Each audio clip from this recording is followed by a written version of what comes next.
ये स्टैट देख रहे हो, ज़रा गौर से देखें आप। इसमें पाकिस्तान क्रिकेट टीम के बैट्समैन ने 62% डॉट्स बॉल खेल दिए हैं। यानी टोटल हमारी टीम ने 37 ओवर खेले हैं, 37 में से 23 ओवर हमने सिर्फ डॉट्स बॉल में गुजार दिए हैं। अस्तगफिरुल्लाह, 37 ओवर में 23 ओवर ऐसे गुजर गए हैं जिस पर एक रन भी नहीं आया। यानी स्ट्राइक रोटेशन का जनाजा निकल गया है, जन्म ही नहीं लिया। ये मॉडर्न डे क्रिकेट है भाई, ये चूरन बेची जा रही है मॉडर्न डे क्रिकेट। आप ये गौर से देखो, आपको बड़ा डिफरेंस नजर आएगा, आपको हकीकत नजर आएगी हमारी मॉडर्न डे क्रिकेट कैसे होती है। ये पाकिस्तानी प्लेयर पर तो मैं बात करता ही हूं, लेकिन इस मैच को हरवाने में जो सबसे अहम रोल अदा किया है वो किया है माइक हैसन, हमारे हेड कोच ने। गंदी सिलेक्शन की वजह से ये सवाल तो उठते हैं, मैच कहां पर हम हारे? बॉलिंग की वजह से हारे, बैट्समैन की वजह से हारे, या बाबर आजम का जीरो पर आउट होने की वजह से हम हारे हैं? ये सवाल तो जनरेट होने लग रहे हैं। लेकिन स्टेप बाय स्टेप बात करते हैं। आप इसमें देखें, स्टैट में बॉलिंग की तरफ देखें। आप देखें जो हमारे पार्ट टाइम बॉलर हैं सलमान अली आगा और साइम अयूब, कितने ओवर करवाते हैं? 7 ओवर करवाते हैं, 66 रन देकर जाते हैं, 66 रन देकर गए हैं। लेकिन जहां पर प्रॉपर बॉलर है इब्रार अहमद, 7 ओवर कितने रन? Just 23 run. वहां पर 7 ओवर में 66 रन पड़े हैं। नवाज की तरफ आप देखें, 7 ओवर 17 रन, 2 विकेट भी हासिल कर गए।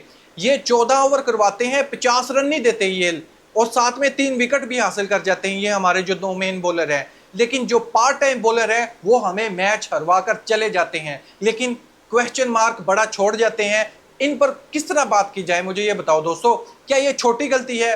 बाबर आजम पर तो बात करनी बनती है, जिस तरह बहुत से लोग सिर्फ सारा ब्लेम बाबर आजम पर डालने लग रहे हैं। आगे चलकर इस वीडियो में वो भी बात करेंगे। लेकिन आप देखो, गंदी सिलेक्शन नहीं है।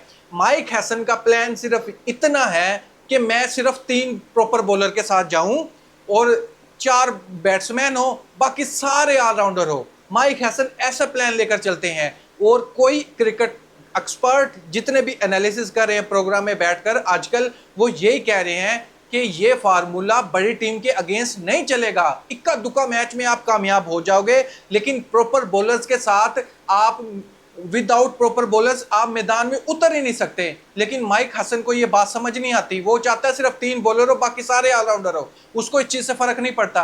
शहनशाह अफरीदी भी अपने आप को ऑलराउंडर समझता है। इस हिसाब से तो हमारे सिर्फ 1-2 मेन बॉलर खेल रहे होते हैं। सुफियान मुकीम को खिला रखा था। आज सुफियान मुकीम होता है इस मैच के दौरान तो मैच का पासा ना पलट देता, क्योंकि वो जो 7 ओवर ये पार्ट टाइम बॉलर से करवा रहा था मोहम्मद रिजवान, तो वो सुफियान मुकीम को चांस देता और ये मैच कहीं ना कहीं हम जीत भी सकते थे। अब बात करते हैं दोस्तों बाबर आजम पर। बाबर आजम अंडे पर आउट हो गए। ये फर्स्ट टाइम हिस्ट्री में ऐसा हुआ है, again West Indies Babar Azam अंडे पर आउट हुए हैं।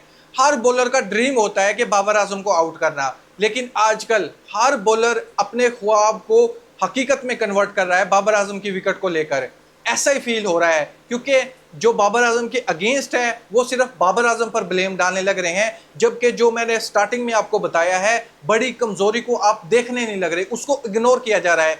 एक तो हमारे पास 2 मेन बॉलर नहीं थे, ठीक है, एक ये वजह है। दूसरी पार्ट टाइम बॉलर की बॉलिंग करवाने की वजह से हमें ज्यादा रन पड़ रहे हैं, कंट्रोल नहीं कर पा रहे हम। तीसरी बात है कि डॉट्स बॉल हम ज्यादा खेल रहे हैं। लेकिन बाबर आजम तो अंडे पर आउट हो गए थे 3 बॉलर्स खेलकर। लेकिन बाबर आजम को आप देख रहे हो तो बाकी जो 10 प्लेयर है उन पर भी फोकस करो, उनकी गलतियों को भी नोट करो। सिर्फ बाबर आजम पर आपने ब्लेम डाल देना है। मैं मानता हूं इस टाइम अगर आप देखते हो ना, ओडीआई में नंबर 1 कौन है, फास्टेस्ट रन किसके पास है? बाबर आजम के पास है। इतनी बुरी परफॉर्मेंस में भी बाबर आजम टॉप पर है। विराट कोहली से ओडीआई में आगे हैं, टी20 फॉर्मेट में विराट कोहली से आगे हैं। लेकिन मैं ये तो समझता हूं कि इंडियन फैंस विराट कोहली के फैंस जितने भी हैं वो बाबर आजम के अगेंस्ट होंगे। लेकिन उनसे ज्यादा हद उठाई हुई है पाकिस्तानी फैंस ने, वो बाबर आजम पर सिर्फ ब्लेम डालते हैं। यहां पर मैं बाबर आजम को डिफेंड नहीं कर रहा, लेकिन एक आईना जरूर दिखा रहा हूं। सिर्फ बाबर आजम कसूरवार नहीं है, हमारी मैनेजमेंट भी कसूरवार है, सिलेक्शन कमेटी भी कसूरवार है, हमारा हेड कोच भी कसूरवार है कि ऐसी प्लानिंग के साथ आप कैसे वर्ल्ड कप जीत सकते हो। हमारे से थक्कर टीम अब जो कंपटीशन हो रहा है अगेंस्ट वेस्ट इंडीज, इसमें ये नहीं कौन जीत रहा है, इसमें ये है कि कौन सबसे बुरा खेल रहा है। यानी पाकिस्तान वेस्ट इंडीज दोनों थकी टीम है, लेकिन हमसे फिर भी वो अच्छा खेल रहे हैं। 10वें नंबर की रैंकिंग में ओडीआई में उनका नाम आता है, लेकिन वो चौथे नंबर वाली टीम को ऐसे हराकर चले जाते हैं सेकंड ओडीआई में। चलो आप ऑलराउंडर डाल रहे हो, माइक हसन का प्लान है ऑलराउंडर के साथ जाना, फिर आप प्रॉपर ऑलराउंडर भी तो रखो ना, जिसके ऊपर ये बिलीव हो कि ये हमें मैच जितवा सकता है। आप वेस्ट इंडीज की तरफ देखें, चेज ने किस तरह ये टारगेट चेज किया, आपने देखा ना, वो ऑलराउंडर है उनका, और क्या कमाल की बैटिंग करके गया है, मजा आ गया उसकी बैटिंग देखकर। लेकिन क्या हमारे बैट्समैन इतने थक्कड़ हैं? क्या वो स्ट्राइक जो हमने 23 ओवर डॉट्स बॉल खेल दी हैं, क्या उस 23 ओवर में क्या हम थोड़े से भी रन नहीं कर सकते थे? 23 ओवर की बॉल्स पता कितनी बनती हैं? 138 बॉल्स बनती हैं। क्या 138 डॉट से खेल देनी है हमने? यार तुम लोग 50 डॉट बॉल खेल जाओ, कम से कम यार 80 रन तो आप उसमें बना ही सकते थे। अगर आप में इतना तपड़ हो, इतने आप टेक्निकल स्ट्रोंग हो, तो आपको तो देखना चाहिए ना कि आप 138 बॉल सिर्फ डॉट्स में गुजार रहे हो। यार ये टेस्ट मैच था या ओडीआई मैच था? यकीन करो, जैसे पाकिस्तानी बैट्समैन बैटिंग कर रहे थे, ऐसे ही फील हो रहा था कि ये टेस्ट मैच चल रहा है। पिच ठीक है, पिच में टर्न है, लेकिन क्या वो सारी मुसीबतें हमारी टीम पे ही उतरती हैं? दूसरी टीम पे नहीं उतरती वो मुसीबतें। सारा कुछ हम ही बर्दाश्त करें, दूसरी टीम कुछ भी ना बर्दाश्त करे। क्यों? क्योंकि हमारी सिलेक्शन गंदी होती है, एक प्लेयर हमारे घटिया होते हैं। हम जाएं तो जाएं कहाँ पर? सवालिया निशान जो है इतना बड़ा कि पाकिस्तान टीम की इतनी बुरी परफॉर्मेंस क्यों है? किस पर उंगली उठाएं? कोच पर उठाएं हम उंगली, सिलेक्शन कमेटी पर हम उंगली उठाएं, या हमारे प्लेयर पर उंगली उठाएं? आप इस बारे में डिसाइड करके बताओ मुझे कमेंट बॉक्स में कि हम मैच जो हारे हैं सेकंड ओडीआई, एक तो हमने 62% डॉट्स बॉल खेल दी, 138 हम डॉट्स बॉल खेल रहे हैं, 37 ओवर में हम 23 ओवर सिर्फ डॉट्स में गुजार रहे हैं। इसमें कसूरवार कौन है?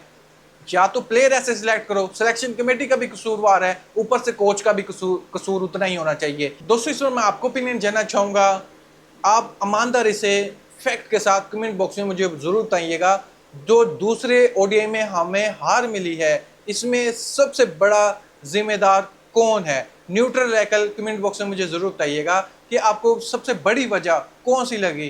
क्योंकि एक मिस्टेक से तो हम मारते नहीं हैं, हमारी ज़्यादा मिस्टेक्स होती हैं जिस वजह से हम मैच हार जाते हैं।